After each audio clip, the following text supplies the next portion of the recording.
Bismillahirrahmanirrahim. Saya Novi Fajrianti, mahasiswa dari Prodi Manajemen Pendidikan Islam STAI Inovatif Darul Ihsan.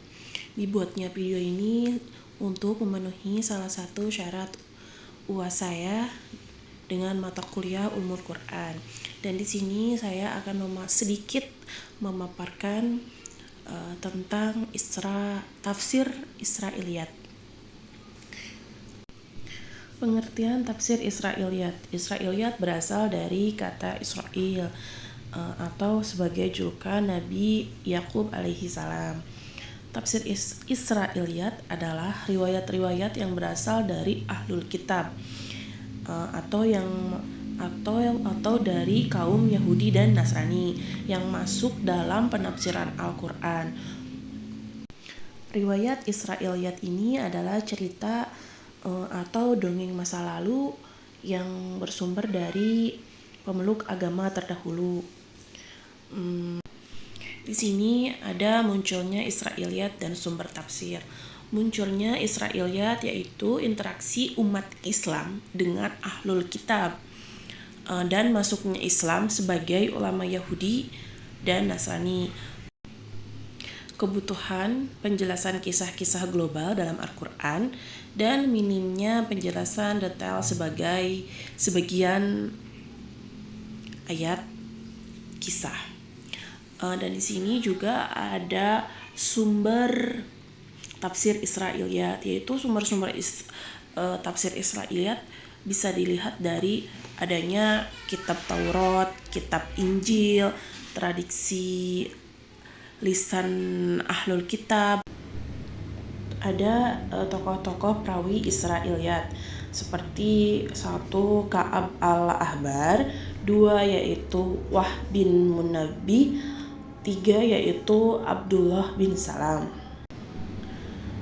Ada yaitu kisah-kisah Nabi Adam dan Hawa secara detail, kisah Nabi Nuh dan ukuran bahtera, kisah Nabi Sulaiman dan jin, kisah Ahlul Kahfi yang terlalu rinci.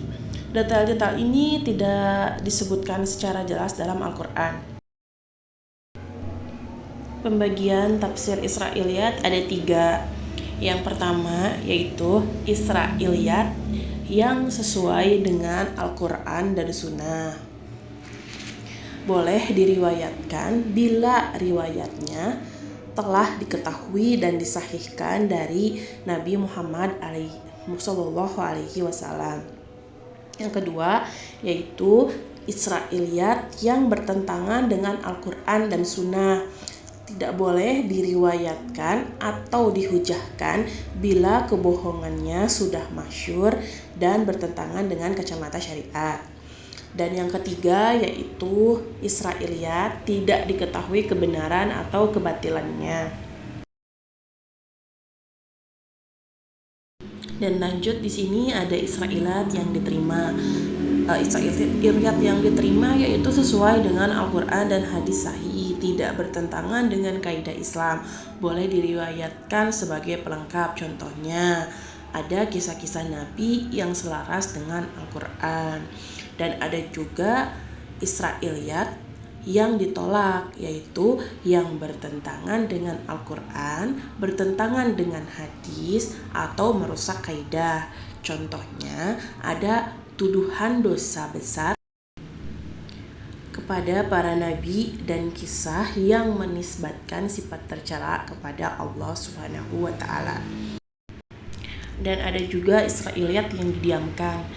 Israiliyat yang didiamkan yaitu tidak ada dalil yang membenarkan atau menolak dan tidak ada kaitannya dengan hukum atau kaidah Islam. Sifatnya itu seperti tawakuf gitu ya, tidak membenarkan atau tidak mendustakan juga.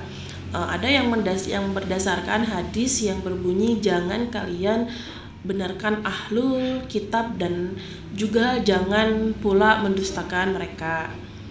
Dan sikap ulama terhadap Israiliyat itu seperti ulama salaf yang bilang cukup longgar namun berhati-hati. Dan ada juga ilmu kalam yaitu berpikir seperti lebih kritis dan selektif. Sedangkan Ibnu Katsir menyebutkan Israiliyat dengan peringatan, dan Imam Malik sangat membatasi penggunaannya.